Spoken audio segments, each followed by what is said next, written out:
This is Shoykot Majumdar. We will discuss the topic of laser from the module optics. The learning objective is thus this course introduces students to the science of laser system and current industrial and scientific use. So these are the lasers. One is the laser pen. This is the laser pen. Then this is the laser surgery of eye. Laser cutting of metals. This is a US Lockheed warship. It is testing laser guided missiles. These are different uses of laser. Now what does laser means? It is abbreviated as light, L for light, A amplification, by S stimulated, E emission of radiation. So laser means light amplification by stimulated emission of radiation. The properties of laser. It is highly coherent light. It is a monochromatic radiation. It is different from the normal light or natural light with its directionality, its intensity.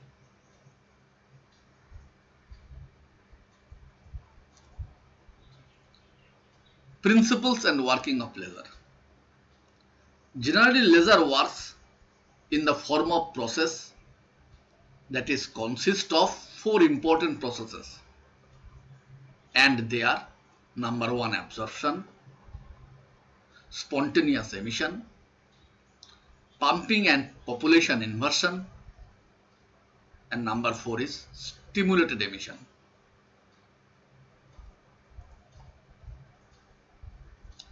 Transitions related to laser radiation.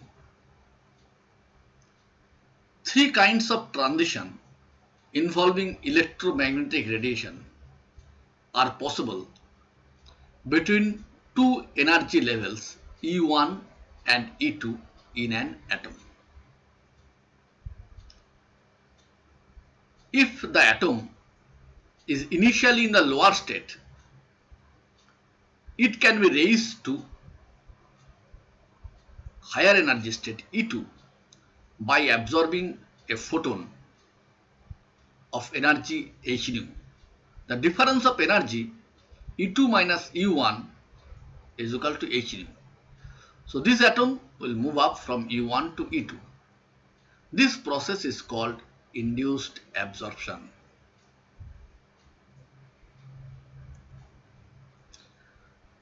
Einstein postulated that induced absorption transition rate, that means number of atoms from lower energy state to higher energy state, will move with respect to time. This is the induced absorption transition rate, was proportional to the number of atoms with electrons in the lower state, and we will denote it as N1, and to the density of radiation energy incident on this atom. This is rho to 1.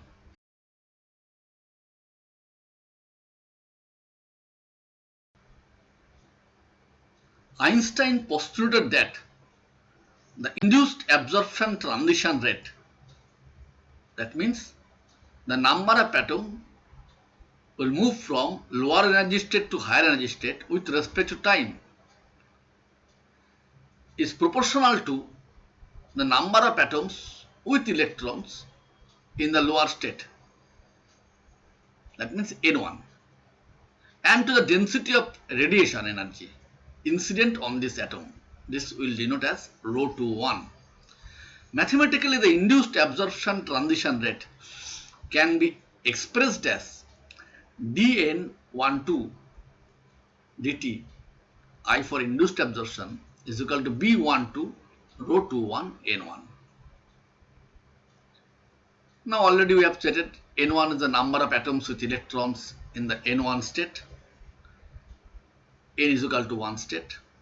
Rho 21 density of electromagnetic radiation with energy equal to the energy difference between the two states.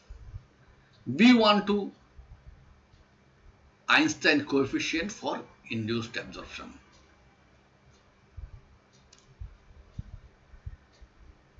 Now spontaneous emission. Now the atom with electron is at the higher energy state E2. That means it is initially in the higher energy state. It can drop to the lower energy state by emitting the excess photon. So excess photon is E2 minus E1, h nu. This is the difference is h nu. This process is called spontaneous emission. Einstein postulated that the spontaneous emission transition rate dN21 to dt, we will denoting it as S, was proportional to the number of atoms with electrons in the upper state. Number of atoms in the upper state is N2. Mathematically, this is the equation. dN21 dt, spontaneous emission transition rate, is equal to A21 N2. Where A21 is the Einstein coefficient for spontaneous emission. Einstein suggested that under certain conditions, it is possible to force an excited atom to emit a photon by another matching photon.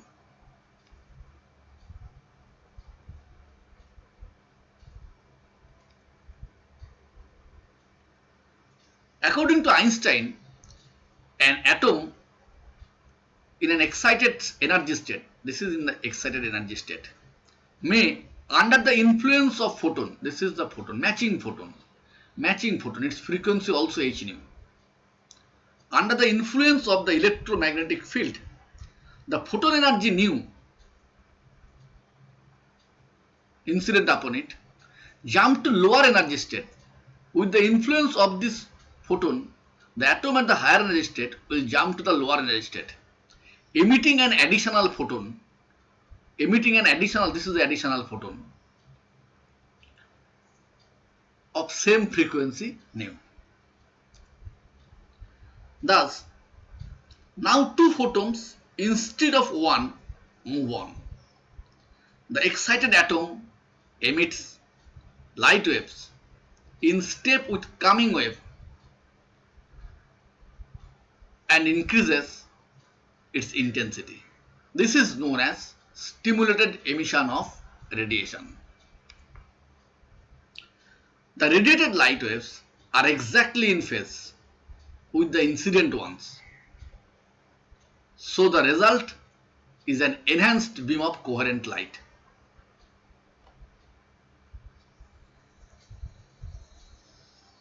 This is the figure. Atom is in the higher energy state. This is the lower energy E1.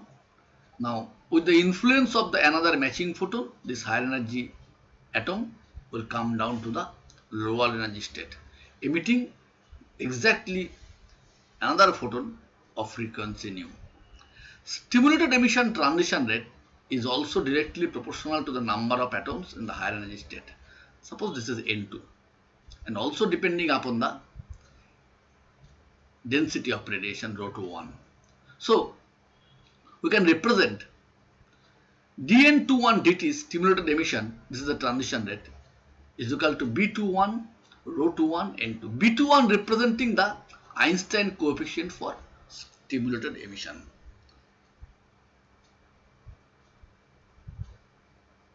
Now, relation between A and B coefficient.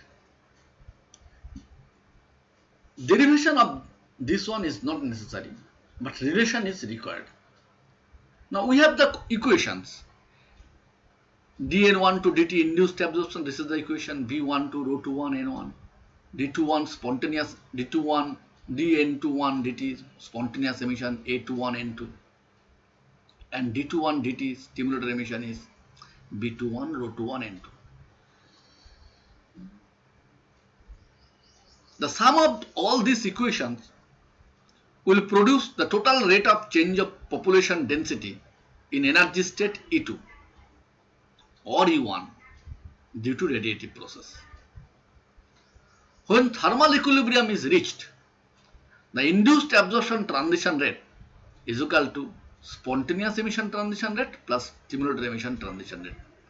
So this can be represented by this equation. B12 rho 21 N1 is equal to A21 N2 plus B21 rho 21 N2. Thus, after simplification, rho 21 becomes A21 N2 by B21 N1 minus B21 N2.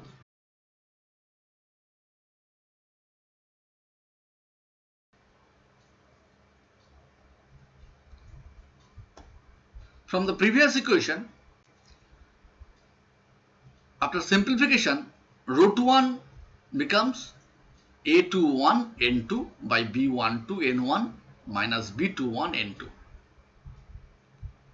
Dividing numerator and denominator by N2, it becomes A21 by N1 by N2 B12 minus B21. From Boltzmann law, we know N2 is equal to N1 e to the power minus E2 minus E1 by KT. Or we can represent the difference of these two energy levels, E2 minus E1 is equal to h nu. So N2 is equal to N1 e to the power minus h nu by KT, where K is the Boltzmann constant. Thus N1 by N2 becomes e to the power h nu by KT. So putting this value of N1 by N2 into the equation of rho 21, this becomes A21 by e to the power h nu by KT B12 minus B21.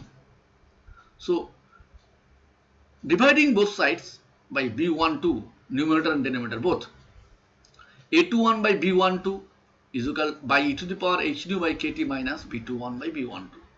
Now from Planck's blackbody radiation formula, the energy density becomes 8 pi h nu cube by c cube into 1 by e to the power h nu by KT minus 1. Comparing these two energy radiations, we can write A21 by B12 is equal to this part, 8 pi h nu cube by c cube, and this one is B21 by B12, this one is equal to 1. So B21 is equal to B12. Thus, stimulator emission coefficient, Einstein B coefficient for stimulator emission is equal to the Einstein B coefficient for induced absorption. So we can say the stimulator emission is a special case of induced absorption. Now come to this part. This is the formula. We can see A21 by B12, it is directly proportional to the cube root. This is directly proportional to the nu cube.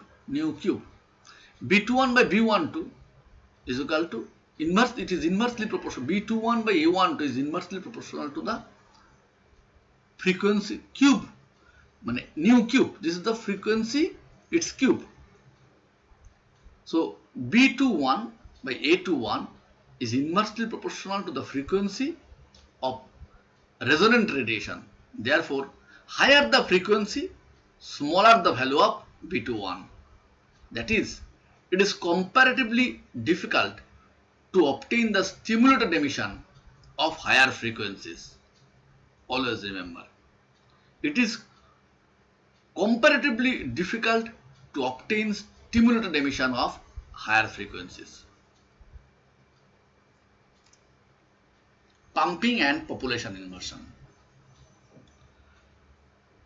transitioned atoms with electrons don't stay for longer times in excited state. This is the lower energy state. We are considering three energy states: E1, E2 and E3.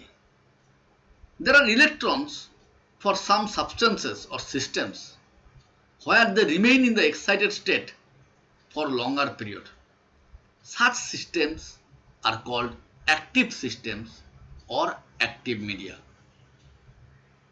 These are generally compounds or mixtures of different elements.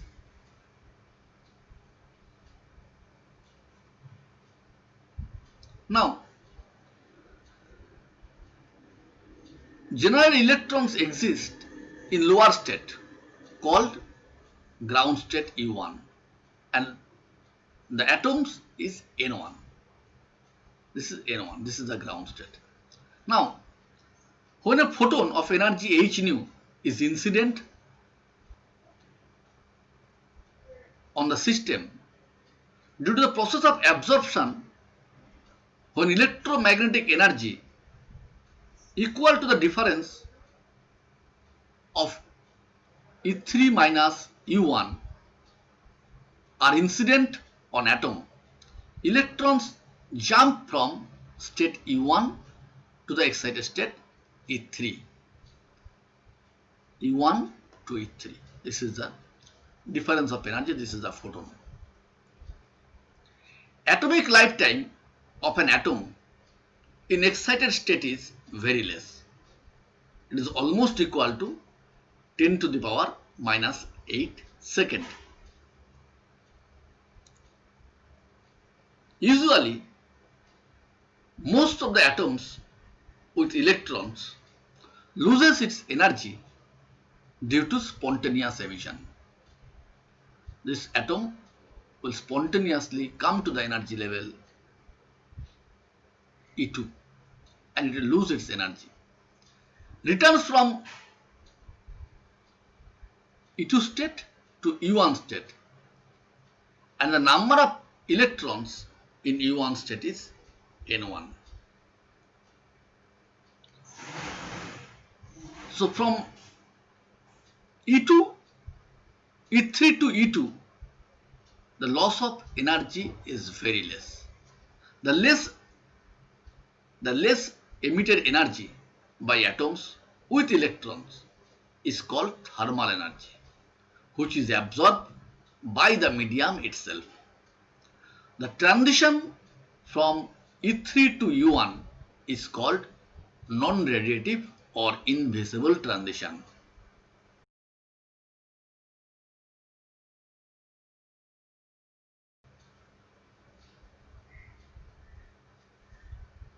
Atoms with electrons in the state E2 remains there for longer period in the order of 3 into 10 to the power minus 3 milliseconds. This electronic state is called as metastable state. The number of atoms with electrons in this state E2 is said to be as N2. The number of atoms with electrons N2 in this state E2 will be increasing rapidly. At some point, N2 becomes greater than N2. This stage is called population inversion. That means number of atoms in the higher energy state is more than the number of atoms in the lower energy state. But actually, number of atoms in the lower energy state should be less than the number of atoms in the higher energy state. So, there is a reversal occurred. So, this is known as the inversion.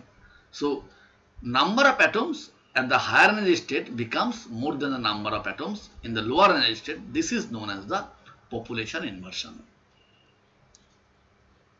This process in which the number of atoms with electrons N2 in higher energy state is called metastable state of an active medium is increased to a value greater than the number N1 in the ground state, that is N2 is greater than N1, is called population inversion.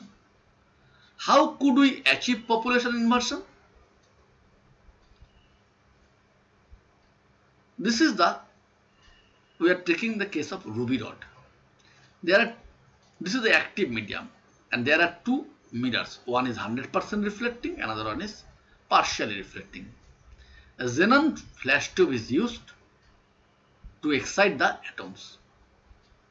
Xenon flash tube will produce light having wavelength of 550 nanometer or 5500 angstrom. So population inversion is achieved by the supply of sufficient and appropriate energy to the active medium from an external source. Here external source is xenon flash light. The active medium is ruby rod. Basically ruby is the combination of, it is a compound actually. It is a combination of aluminum oxide and chromium oxides. Chromium ions are readily excited. Now this process of achieving the population is in inversion is called as pumping. Here this light is used to pump the atoms at the lower energy state to the energy state E3.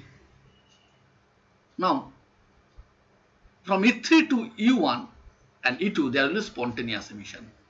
From E2 to E3 to E2 the energy is very less. So this is the radiation less transition. And E2 where the number of atoms is more or lifetime of atoms is more compared to the E3, it is a metastable state. Now it is radiating energy of 694.3 nanometer. Now using this partially reflecting mirror, this light is fed back and it is stimulating the atoms at the energy state E2. These atoms will come down with releasing the matching photon. So light is amplified here by means of radiation. So this is how ruby rod will produce laser light.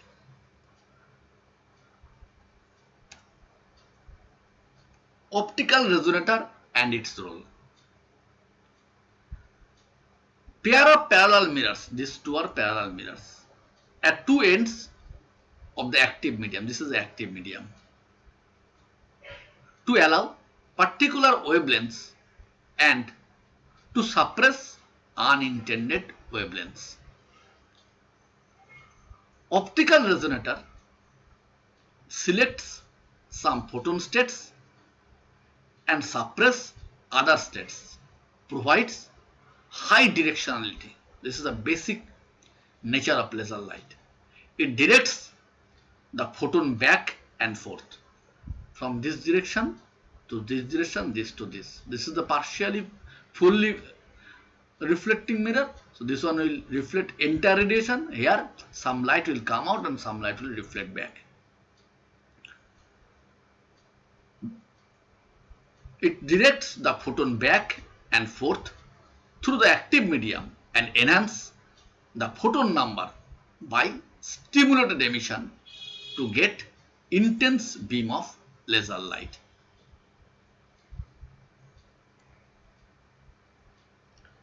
Creating standing wave from two waves moving in opposite direction. The solid line describes a wave in moving left to right. On the right side of the figure, the superposition of the two waves is shown. Like standing wave in a string attached to fixed points at both sides. The fixed points of the standing waves are called nodes. These are the nodes.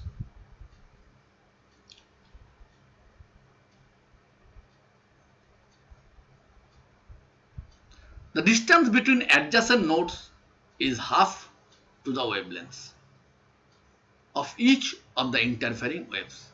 So when this wave is coming left to right and this dotted line coming from right to left, they will superimpose, and after the superimposition this becomes the nature at t is equal to 0. At t by 4, this is the nature, resultant wave nature. T by 2, this is the resultant wave nature. This is how we have produced nodes and antinodes, nodes and antinodes, nodes and antinodes. When this is the antinode, this one is the node, this one is the node. Node and antinode will produce. Longitudinal optical modes in laser describe standing waves along the optical axis of the laser.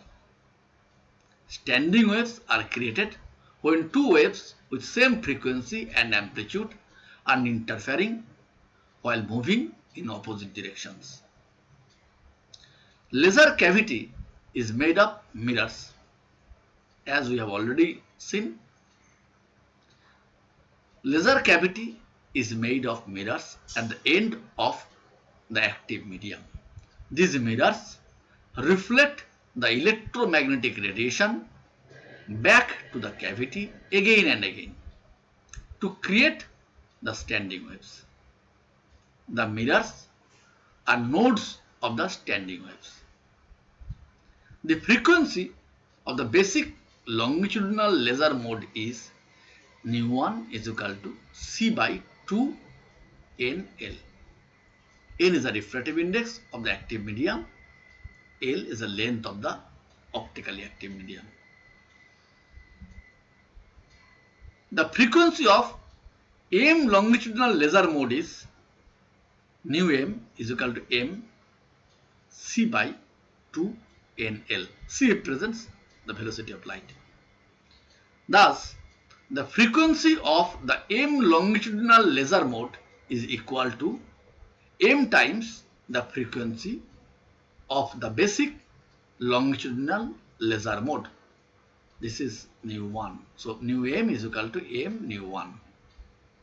The difference between adjacent longitudinal modes is equal to the frequency of the basic longitudinal modes. This is delta nu is equal to C by 2 NL.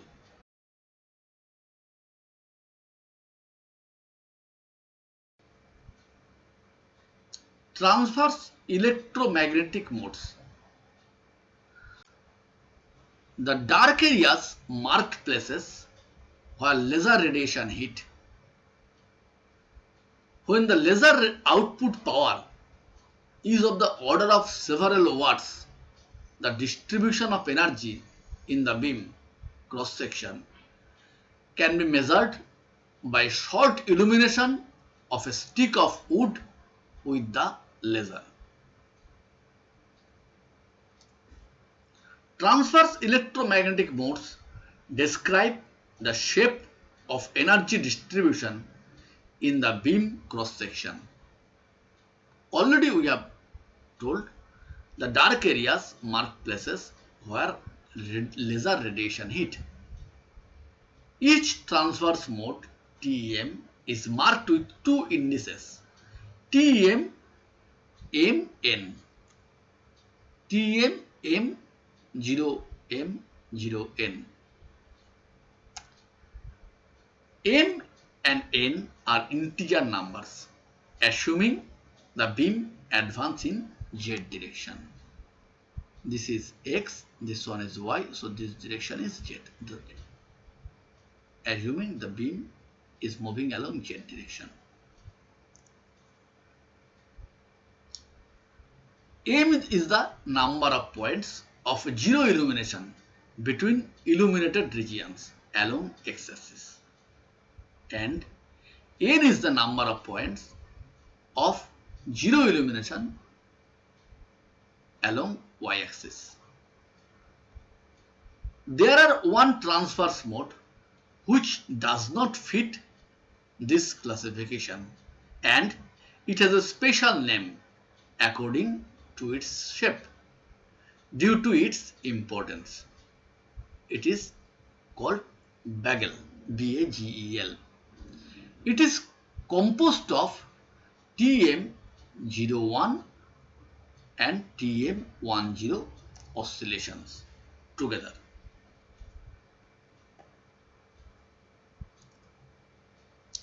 Threshold population inversion.